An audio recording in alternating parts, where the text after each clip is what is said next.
അസ്സലാമു അലൈക്കും വറഹ്മത്തുള്ളാഹി വബറകാതുഹു.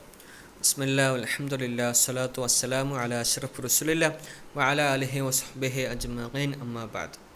നമ്മൾ കൊമേഴ്സിനെ പറ്റിയിട്ടല്ല പറയുന്നത്. കൊമേഴ്സിൻ്റെ വ്യത്യസ്തങ്ങളായ ടൈപ്സ്, ഇനങ്ങൾ. കൊമേഴ്സ് എന്ന് പറഞ്ഞു കഴിഞ്ഞാൽ താഴെയുള്ള ഈ രൂപത്തിലൊക്കെ നമുക്ക് ക്ലാസിഫൈ ചെയ്യാൻ പറ്റുമെന്നാണ് നമ്മൾ പറഞ്ഞത്.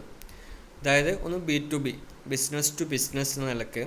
അതായത് companies doing business with each other such as manufacturers selling to distributors and wholesalers selling to retailers. Pricing is based on quantity of order and is often negotiable.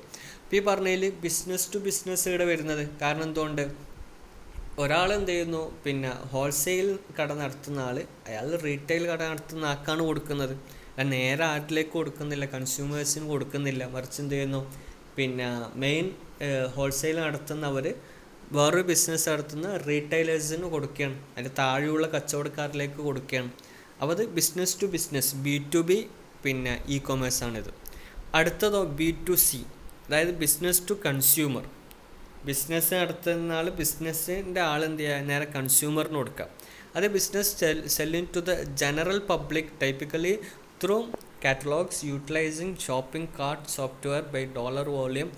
ഇത് B2C എന്ന് പറഞ്ഞു കഴിഞ്ഞാൽ നേരിട്ട് അല്ലെങ്കിൽ റീറ്റെയിലറോ അല്ലെങ്കിൽ അവരെന്ത് ചെയ്യാം, അവരെ കാറ്റലോഗ് ഇതൊക്കെ ഉപയോഗിച്ചുകൊണ്ട്, ചിലപ്പോൾ സോഫ്റ്റ്വെയർ ഉണ്ടാവും, ചിലപ്പോൾ ഓൺലൈൻ ആപ്പുകൾ ഉണ്ടാവും, അതൊക്കെ ഉണ്ടാവും. അപ്പോൾ ഇതൊക്കെ ഉപയോഗിച്ചുകൊണ്ട് എന്ത് ചെയ്യാം, നേരെ കൺസ്യൂമറിലേക്ക് എത്തിക്കാം. നേരത്തെ പറഞ്ഞത് ഇവർ മറ്റുള്ളവരിൽ നിന്ന് വാങ്ങാം, ഇത് നേരെ എന്ത് ചെയ്യുക, കൺസ്യൂമറിലേക്ക് എത്തിക്കുന്നത്, അതായത് B2C. പിന്നെ അടുത്ത C2B ഉണ്ടാവും, അതായത് കൺസ്യൂമർ നേരെ ബിസിനസ്സും ആയിട്ടുള്ള ബന്ധങ്ങൾ, കൊമേഴ്സ് ബന്ധങ്ങൾ. അങ്ങനെ consumer പോസ്റ്റസ് his project with a set budget online and within hours companies review the consumers requirements and bid on the project. അതായത് ഇപ്പോൾ ഞാൻ ഒരു കൺസ്യൂമറാണ്. അപ്പോൾ ഞാൻ എന്ത് ചെയ്യും, എനിക്കൊരു അസൈൻമെൻറ്റ് വേണം ഏതെങ്കിലും ഒരു വിഷയത്തിൽ, അല്ലെങ്കിൽ ഒരു പ്രൊജക്റ്റ്.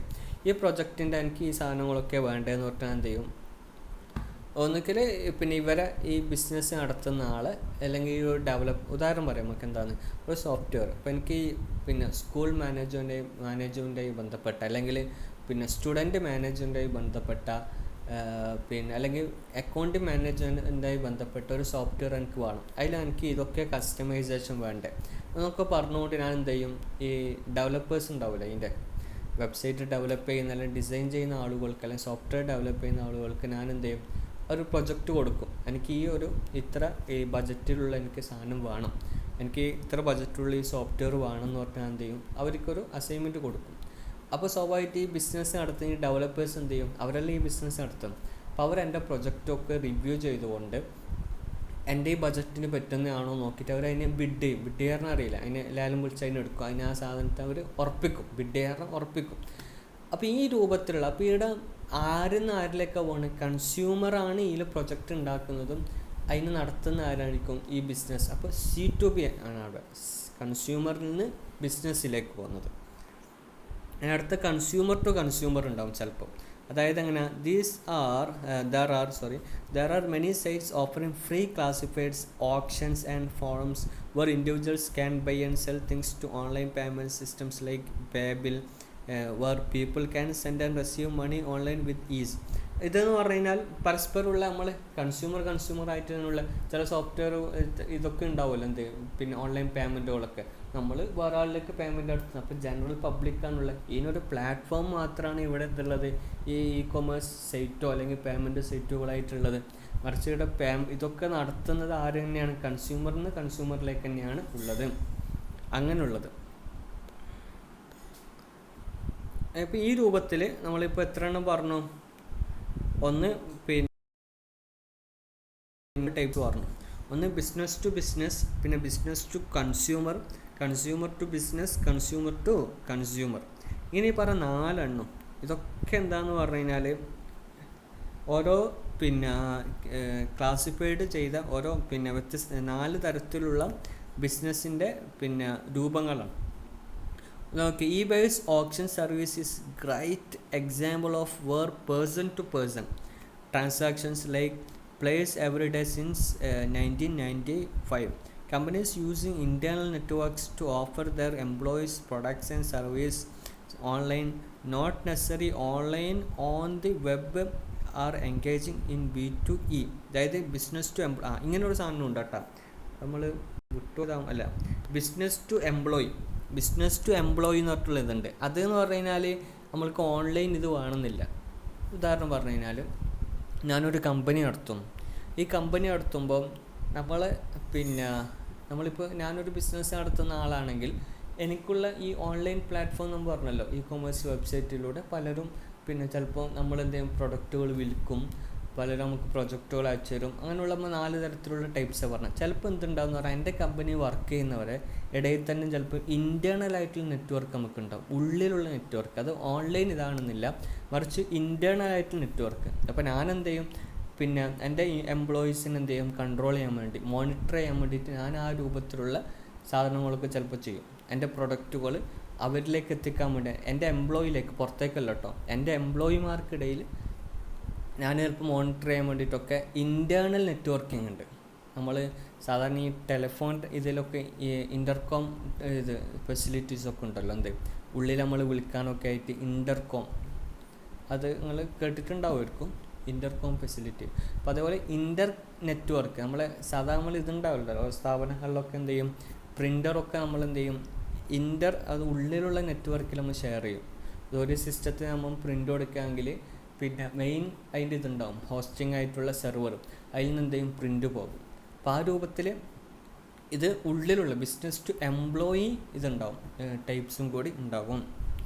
എന്നാലും അതർ ഫോംസ് ഓഫ് ഇ-കൊമേഴ്സിൻ്റെ വേറെ that involve transactions with the government from procurement to fill in taxes to business registrations to renewal licence, അത് കാറ്റഗറീസ് ഓഫ് ഇ-കൊമേഴ്സ്. ഇതിപ്പോൾ ചെറിയ ഉദാഹരണങ്ങൾ മുകളിൽ പറഞ്ഞു, ഇതല്ലാണ്ടുള്ള ഉദാഹരണങ്ങളൊക്കെ ടൈപ്സൊക്കെ ഉണ്ട്. ടൈപ്സ് ഓഫ് നമ്മൾ എന്തുണ്ട്, ഇ-കൊമേഴ്സുകളുണ്ട്. ഒന്ന് G2G, ഗവൺമെൻറ് ടു ഗവൺമെൻറ്. ആ ഗവൺമെൻറ്റിൻ്റെ വ്യത്യസ്ത സെക്ടറിലേക്കുള്ള ട്രാൻസാക്ഷൻസ് ഉണ്ടാവും, ഗവൺമെൻറ്റിൻ്റെ തന്നെ വേറെ സെക്ടറിലേക്കുള്ള. ഇപ്പോൾ ഗവൺമെൻറ്റിൻ്റെ ഒരു വകുപ്പിൽ നിന്ന് വേറെ വകുപ്പിലേക്കുള്ള ഇതുണ്ടാവില്ല ട്രാൻസാക്ഷൻ. അതുപോലെ ഗവൺമെൻറ് ടു എംപ്ലോയി ഉണ്ടാവും G2E. ട്രഷറികളിൽ നിന്ന് നമ്മൾ അതിൻ്റെ എംപ്ലോയിയിലേക്ക് എന്ത് ചെയ്യും, പൈസ ട്രാൻസാക്ഷൻ ചെയ്യുന്ന പോലെ, അല്ലെങ്കിൽ മറ്റു സംരംഭങ്ങൾ, അതായത് എംപ്ലോയിയിലേക്കുള്ള നേരിട്ടുള്ള ഗവൺമെൻറ്റിൻ്റെ ഇടപാടുകൾ. G2B, ഗവൺമെൻറ് ടു ബിസിനസ് ഉണ്ടാവും. അതിൽ B2G ഉണ്ടാവും, ബിസിനസ് ടു ഗവൺമെൻറ് ഉണ്ടാവും.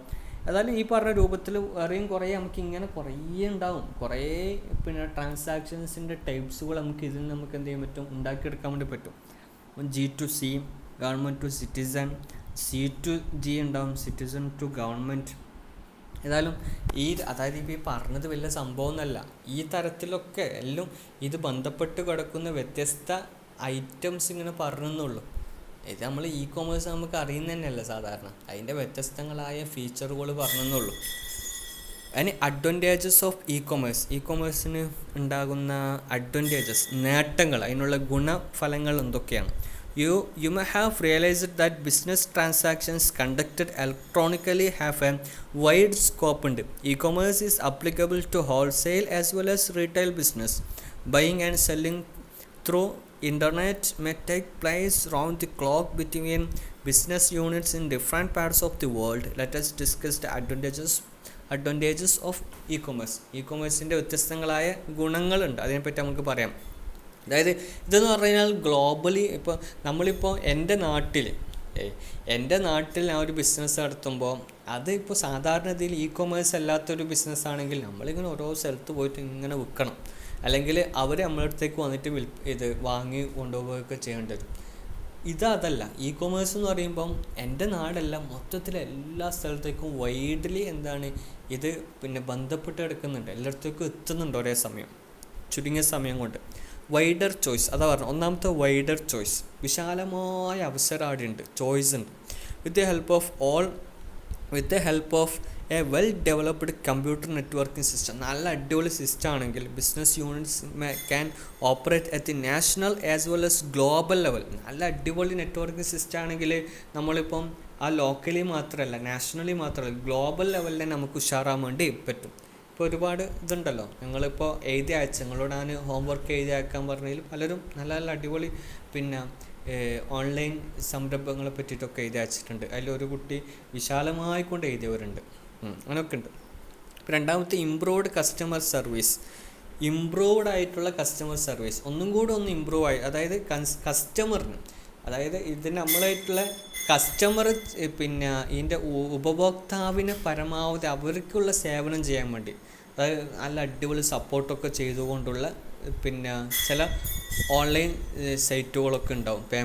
ഓൺലൈൻ ഇ-കൊമേഴ്സ് വെബ്സൈറ്റുകളൊക്കെ ഉണ്ടാവും. Supplies of goods and services can offer a wide range of services to the customers before as well as after sales such as information about projects. അതായത് products, അതായത് കസ്റ്റമറിന് പിന്നെ എന്തെങ്കിലും സാധനം വേണമെങ്കിൽ സാധാരണ ചിലപ്പം വിൽക്കുന്നതിന് മുമ്പ് പിന്നെ എന്ത് ചെയ്യും, നിങ്ങൾക്ക് ഈ സാധനത്തെ പറ്റി കൂടുതൽ പരിചയപ്പെടുത്തി കൊടുക്കും. വിറ്റതിന് ശേഷം ചിലപ്പം അതിന് ഉപയോഗിക്കേണ്ട രീതികൾ, ഇതിലെന്തൊക്കെ അഡ്വാൻറ്റേജസ് ഉണ്ട്, അതൊക്കെ നമ്മൾ ഈ കസ്റ്റമർ സപ്പോർട്ട് ടീമിനോട് ചോദിച്ചു കഴിഞ്ഞാൽ അവർ കൃത്യമായി പറഞ്ഞു തരും. അപ്പോൾ അത്രമാത്രം ഇംപ്രൂവ്ഡ് ആയിട്ടുള്ള കസ്റ്റമർ സർവീസുകൾ അവർ ചെയ്യുന്നുണ്ട് ഓൺലൈൻ ആകുമ്പോൾ.